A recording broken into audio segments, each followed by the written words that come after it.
was a big immigration to Louisville in the decades just before the Civil War, partly as a result of the potato famine in Ireland, and there was political unrest in Germany. And those are the two ethnic groups that I think are probably most heavily represented here in the naturalization records. And those are events that were really external to the United States, but nevertheless they had a big impact on us here in Louisville. If you read a lot of the entries in the records, a lot of them came through New Orleans. Now we tend to forget, but in the mid-19th century, Louisville was one of the larger cities in the country. I think in the decade just before the Civil War, I think we were in the top 10 or 20. So we had a very large economic base, a big industrial base, a railroad connection to markets going south. This is 1870. William Kessler's Naturalization, a native of Prussia. And the first thing he had to do was abjure all allegiances and fidelity to every foreign prince, potentate, state, or sovereignty, particularly to the King of Prussia, and that it's been 3 years last past his intention to become a citizen. He came here as a minor, declared his declaration of intent, and that he is a man of good moral character.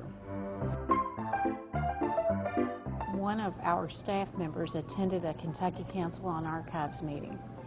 One of the speakers there asked him if we had placed the Naturalization Index online yet, because he felt like that was one of the most unique things we had here to offer genealogists. We decided it was time for us to transcribe those cards and to move the information that was here onto the internet. It took us about 2 weeks to get 25,000 entries online, and now people have the ability to go out online to Metro Archives' particular website, look up these Naturalization Index records to see if whoever they're researching possibly was naturalized either in Louisville or Jefferson County between 1811 and 1911. If they find something through the Naturalization Index and they are interested in seeing the original record, they can come here. We have the ability to pull the original records down for them to actually review or get copies of. So we have to pull the original record,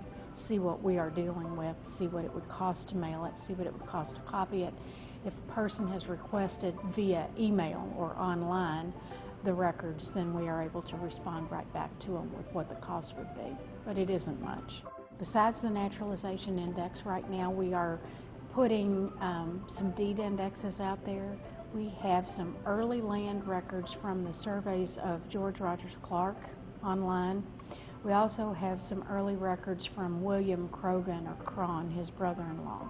He was also a surveyor.